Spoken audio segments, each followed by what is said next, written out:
another AV Jam. This time it's a little bit more, I don't know how to put this, could have been a little bit more hostile. Our friend here, Kev, who was with me along with Jace, sent out, how long ago? About maybe a year, was it? When did I send it? Just before you broke up for Christmas, because you were getting wound up and you needed a holiday. It was my last day before finishing for Christmas. Okay, so Christmas time, end of last year, we kept sent out a breakdown of what Microsoft had done for AV, and it was interesting. So interesting, in fact, that we've managed to get some people to reply to it in person with us on our jam. So let's see what they've got to say right now. It all started with you did a blog. There you go. You did a blog. The whole world joined in, which was amazing for you because you hadn't done it before. I heard from about 50 people, hey, this guy did a blog, you might want to look at it. Is that how you heard? I had people shaking my hands yesterday. Internet fame. I'm thinking, Like for one reason. genuinely, the whole point for me of the blog was almost a little bit of a cry for help, just to say, somebody just bring everything back down a little and just give me a little bit of... So what did you want to know? Just genuinely, in the nicest way, whether all the shit was true. That was the easiest way of putting it. Just whether all the shit was true. There's so many stories of, this is what's going to happen, this is what's going to happen, but I was struggling to get, do you know what, this is really... This is right? Well, a bit of everything, endpoint, interrupt, that sort of thing. The story is massive. So many people want to know the story. It's a big thing, the whole Microsoft ecosystem, even when it was Skype for Business. Went from here to here so quick. Teams has gone even quicker. And it was a case of, this is a machine that is going and you need to understand it. The biggest thing for me was information. I do designs all day every day, system design. The whole thing for me, genuinely, is knowing what it can do, not what it can. Everyone can read the fluffy marketing. I need to know what it can't do, and based on what it can't do, I can then make the solution. What's it? What do you mean by it? Well, whatever it be. The root solution. How the endpoints work, how legacy endpoints come in, interrupt partners, all that kind of stuff. How it worked, how it didn't work, what its limitations were. And that's what it was. And the problem that I got, without mentioning who, because you've got a lot of OEM partners, for you, the biggest unfortunate seems to be it's Microsoft's fault. But Yes, you hear that sometimes. So I think it was more a case of giving you guys the platform. You guys obviously working a lot closer than we are, because obviously you guys are the manufacturers. But it was your stories. What is, not obviously NDA roadmap, but what is the story? Why? How's it going? So for me, it was interesting, by the way, that blog, because I've been at Microsoft a long time, 25 years, in lots of different jobs, but I arguably invented what became now Microsoft Teams Rooms. So this, originally what we called Name Project Rigel, that was sort of my idea. So I care passionately about this space. And so when there's a blog, the reason people pointed me to it was when there's a blog titled, Does Anyone at Microsoft Care? I care a lot. I put... The title did it alone. Yes. So That's how I'm going to start from now on. Because if it worked for that one word of care, I'd never met you. So, and as you know, a lot of people know that I'm very passionate about room systems, and I do care about it from a Microsoft perspective. And so, it kind of hurt to read that blog. But it was good because it started a good discussion. And you're right, like one of our biggest challenges is this is not a traditional area for Microsoft. We've kind of gone through this journey. So I was in the product group when we launched Office Communication Server, which became Link, which became Skype for Business Server. And back then we looked at it and said, who needs these room systems? Like Cisco, you think back then, about 10 years ago, there was, if I remember, 2% of rooms that had room systems. Yeah, that's right. Cisco, Thunderbird. They were $100,000. We had 5 in all of Microsoft that we outfitted with telepresence, immersive telepresence, for when our CEO needed to talk to some other CEO. And so we looked at it and said that it's sort of irrelevant for what we wanted to do as a democratized UC solution. And so we were like, yeah, People bring in, a USB speaker puck or camera and hook it up to their laptop. And huddle around like this. And huddle around, except that what we learned is there's actually a lot of rooms where people want something better than huddling around a laptop. So we kind of took a shot at doing what Cisco were doing. That was LRS. LRS was like, okay, we can try to do what Cisco do. And it was okay, but it didn't work very well because I don't think it had a unique point of view. It was us trying to do what some partners at Cisco did. And so with Project Rigel, which became Skype Room Systems V2 and now Microsoft Teams Rooms, my goal, what I was asked to do was really rethink it and say, hey, if our goal is very much about our experience and surrounding people with Microsoft Teams as a user experience and making it easier to get into Teams meetings, Teams calls, how do we want to do that? And so we wrote the application that runs on Teams Rooms from scratch. We built up the ecosystem, starting with Logitech, now with Polycom and Crestron, HP, Lenovo, Yealink. And we very purposefully said, look, one, we want to do something that can go into every room in the world. That means the price points have to be thousands of dollars, not tens of thousands.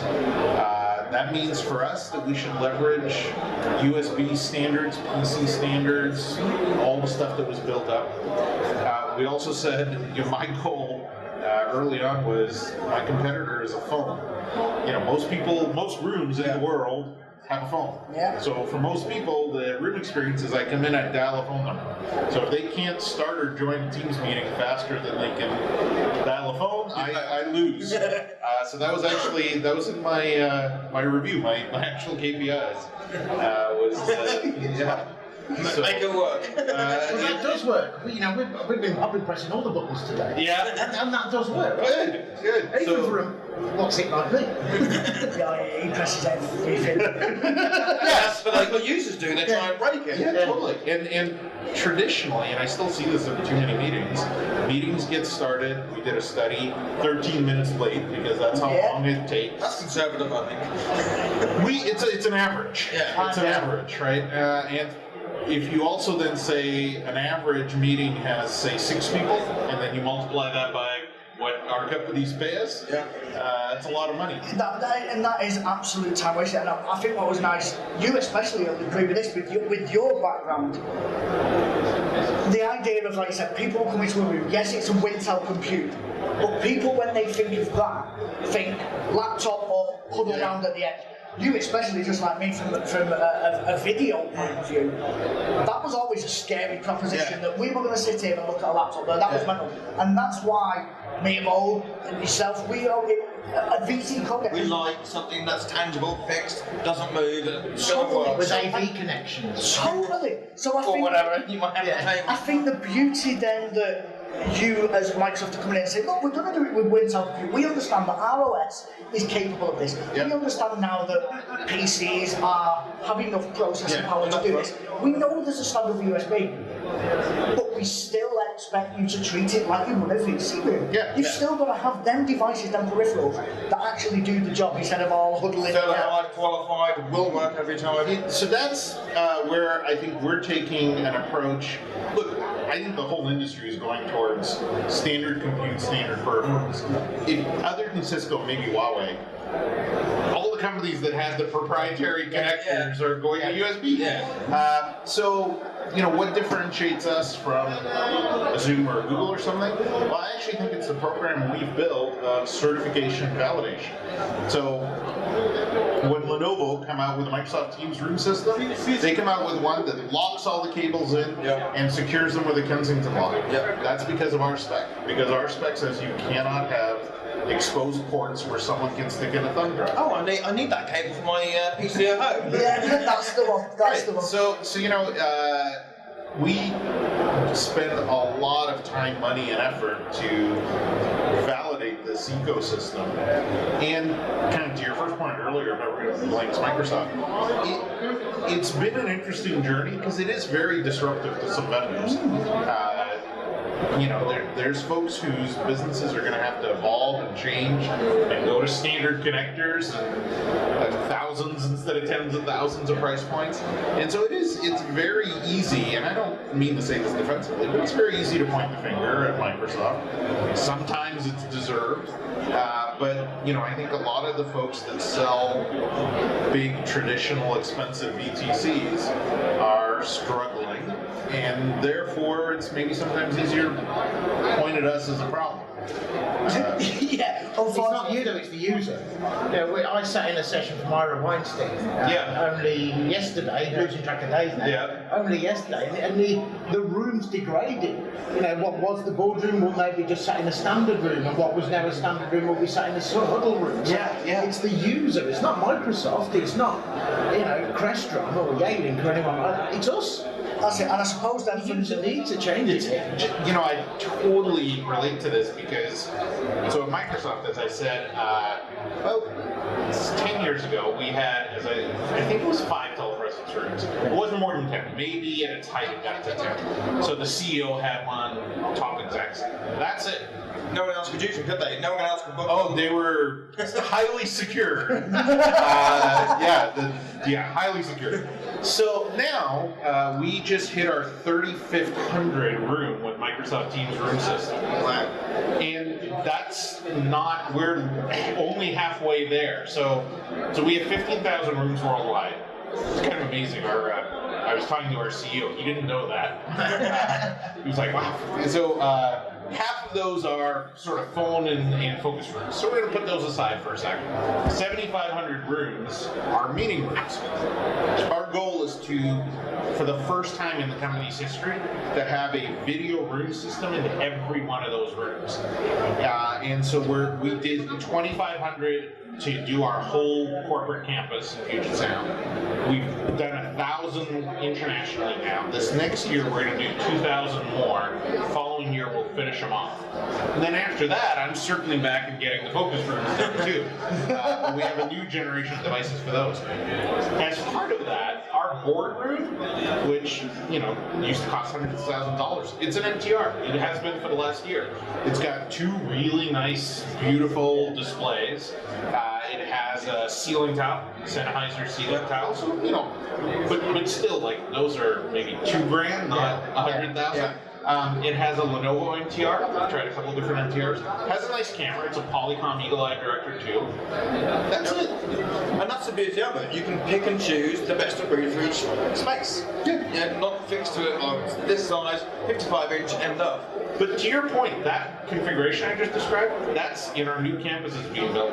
That's our standard for large rooms. Like the boardroom that has migrated down to be our. When you hit 7,500 rooms, one thing springs to mind: video matters.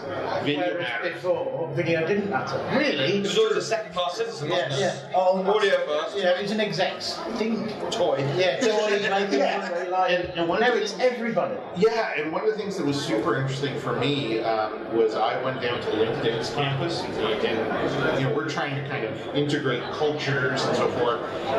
They have a complete video first culture. So every room down to a phone room has a video device. And for them, they will always put video there. So in a room that only has one screen, they'll do content on their laptop because they just want to see the other person. The eye contact and the visual. Yeah, and so we're, I think, seeing a lot more of that at Microsoft. One of the things that's causing us to rethink is actually how many displays are in a room. So we traditionally have one display, one projector, one display, and the people who are using dual displays now with Teams are loving it, including our CEO. So in our new campus, we're going to do a lot more dual display. I suppose with that, as you said, video matters. Rooms are changing, users are changing. The more and more for you, 7,500 rooms is a lot of rooms. Video matters at that point. Going then onto the people that where video kind of mattered a lot earlier, sticking with the legacy stuff, that's where you guys at that point kind of come into play to get that any video now matters, that interrupts got to be there to allow you guys to grow, but still allow you to talk to other partners. You may have other partners that are looking at going down this Microsoft journey that still have a Polycom or a Cisco. Yeah, there's one of those everywhere, right? Yeah. Every company has at least one. Exactly, so you at the same time need to then be able to make that happen. I think the key to this is that you can have interop today from any one of the vendors that are certified and start that journey. It hasn't got to be, right, we need it done over the weekend, 7,500 rooms. It's not going to happen.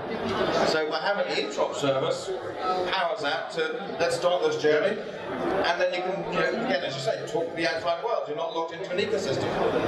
So in answer to your question, rooms and devices do matter to Microsoft. Yes, if that's not clear, man, we care a lot. Just a few rooms. Yeah, 7,500, don't prove nothing. Yeah, so we care more than I think any time in our company's history. Yeah. Genuinely, yes, that does answer the question, and I think, as you said, understanding a lot more yesterday, when we met yesterday, of the certification. Understanding the way that the interop partners are chosen, the way you guys are doing it to make the rest of it work. It's not a case that you guys are going proprietary and saying, we're the king of the world, like it or lump it. It's saying, we're going to make everybody communicate, but we need to be able to look after our own infrastructure. So you've got to That's have some exactly right. Moving to a cloud service was a huge change for us in terms of how we think about these devices. So when you think back to Link Server or Skype for Business Server, that was a release every 3 years. So yeah, we were fine letting Polycom or whoever write your app, use your media stack, here's a protocol spec, do that. You have 3 years to update it before we update our server. In a cloud world, we release twice a week. And there's just no way, this is not a hit on them, no one could keep up with us. No. If you try to rewrite your protocol interop twice a week, you're going to fail. And so the only kind of sane solution is the native devices have to run our bits. They have to run our client, our media stack. And that's a huge change. I think it's the only sane approach in a cloud service world. But that's why we now have teams running on desk phones, on room systems, on Surface Hub. And yeah, we are going to take care of those devices. We use 7,500 of them. We update them. We make sure they have the latest innovations. That is where all of our focus is. We have partners like Pexip who have lots of Cisco, VTCs, and Huawei, and whoever else. And we have a cloud SDK that Pexip use to make sure those work. But we can't do that ourselves. We don't have those VPCs. We can't learn them. That's the difference. You can't build your own and learn that work when you've got someone like Pexip who were effectively born out of interop. Yeah. Then why take that burden? It's that interop between you guys as the manufacturer and almost stick with the bits just making it. And the part that we take responsibility for and care about is that the interop service is reliable, is stable, works with our service. We absolutely want to do that, and will do that. But when you go out to the nth VTC, that's these guys. That's not our world. Yeah, it's beyond us, and actually we've got no control because that's on a version of software. But again, like all vendors, we test, we interop test to make sure it works with, like you say, the up-to-date stuff that might be out there. But yeah, there's always going to be some rogue device from somewhere.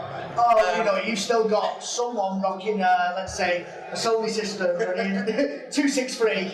Sometimes there might be a struggle. So, to give you a classic example, we're speaking with a European customer that they're going to Teams, and they have these devices. I won't mention the manufacturer. And they said, we've never been able to get it to work with anything. So I started it as a Teams beast, and I said, look, just click on the link, alternate dial instructions, and dial in. What? And I was sharing my desktop, and he went from the Teams client. He's like, "This is amazing. It works." And that's our motto within Pexip is build it reliably, so people just make it work. But if there's one thing too, like for viewers, listeners, there's maybe three things I need everyone to remember. One, if it's not an actual Microsoft Teams room, it should only go through video interrupt. Don't believe the hype, like whatever Starleaf life size, whoever tell you. Don't believe the hype. Only video interrupt. There is no magic. They're not going to somehow magically do something to make it run Teams that we don't support, but they're smarter than us. Like, it's not going to happen. It's their VTC. They should go through video interrupt. That's one. Two, how do you know what we'll support? We have a website, office.com, whack Teams devices.